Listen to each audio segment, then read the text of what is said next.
Jim, you've been so transparent. I appreciate it. What's been one of the biggest challenges that you and Saban have faced, would you say, over the years, and how'd you overcome it? Yeah, I mean, I think early on, one of the biggest, I mean, I'm talking 2014, 15, finding a food truck fabricator builder that is going to build a real high quality product that franchisees are going to be happy with.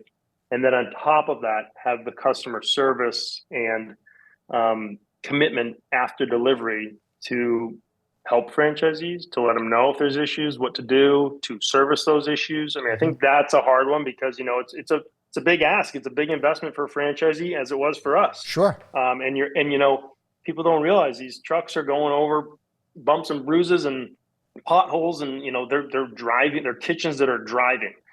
So is going to be wear and tear. So that was a big one for us to make sure we got right. And we had issues. We definitely had issues in the beginning. I really believe corrected and did our best and showed our franchisees who we were as people to make them right. And then I think obviously we're in the lobster game. So lobster is a wild caught product. It is not like saying, "Hey, I need 20,000 more trinkets or Right. 100,000 pounds of this." Like there is, when we bring our franchisees to Maine, oftentimes it's in the summertime, it's beautiful and sunny out. They're like, "Wow, this is beautiful." They don't see the lobstermen that are out fishing in the winter and the ripping winds and the swells when it's raining, snowing, freezing. It's hard to catch, and you can't always predict everything. So to Mm. make sure that we are taking care of our entire ecosystem with always having product that is the highest quality that we expect, our Cousins Maine Lobster spec, that we have that procured and ready to go to the system.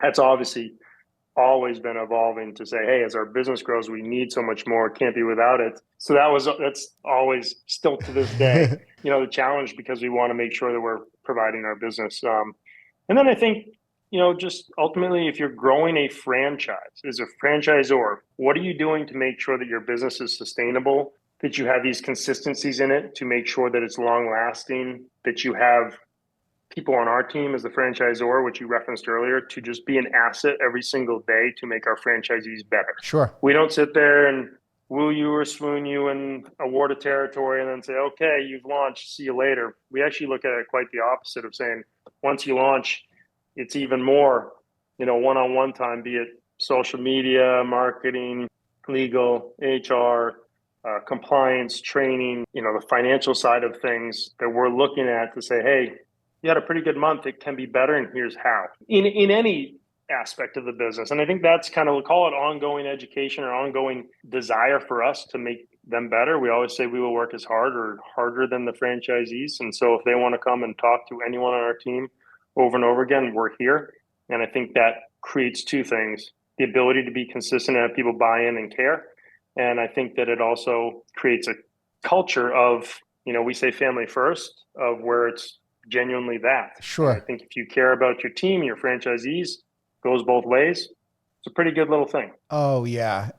There's nothing more important, right, than your franchisees knowing that you care. Because even when, as leaders, we make mistakes, you try to make the best decisions. You try to do what's right. Maybe not always what's popular, as we say in franchising, right?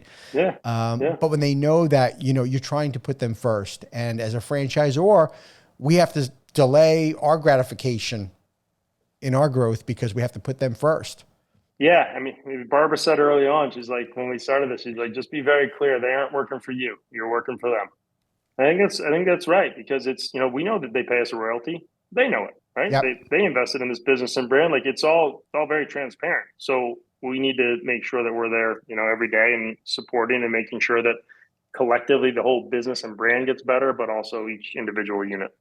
What's been your biggest surprise since franchising? Biggest surprise. It's a good question. For me, I think the biggest surprise is the struggle to get from one to 10 or 12, that area. Cause, a lot of people would see that. My buddies would be like, wow, you get six trucks now, or seven or eight. That's pretty good. Like, yeah, but we were, as a franchisor, a little bit, we're almost smaller in that way because they have the franchisees collectively make up six, eight, 10 trucks, Right. and they could complain or state these certain things that is almost this, like, I don't want to call it butting the heads, but it's that the line of where, like, how things evolve and go.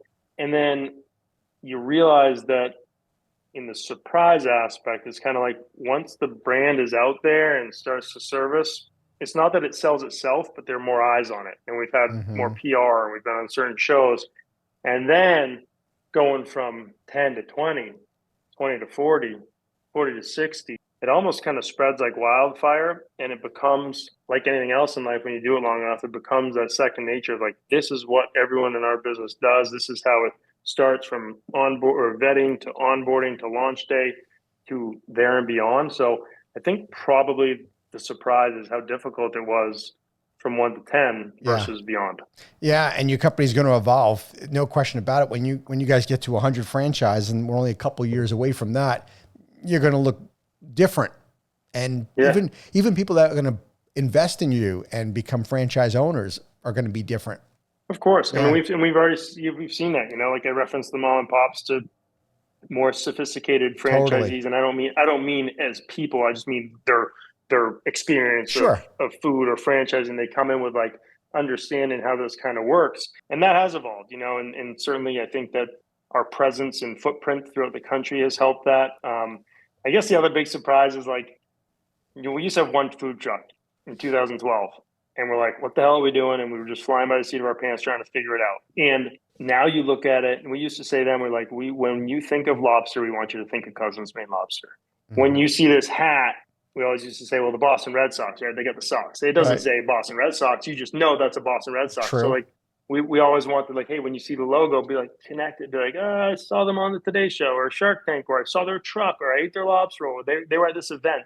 And to hear those stories that just come out of everywhere now, to know that, maybe out of every 10 people you ask, maybe 7 or 8 people have heard of our business. Like, that's a really That's meaningful amazing. feeling to us. Yeah, Oh it's yeah. something like we're grateful for it. Never thought it'd be a thing, and that's definitely changed since the days of one truck. That's sweet.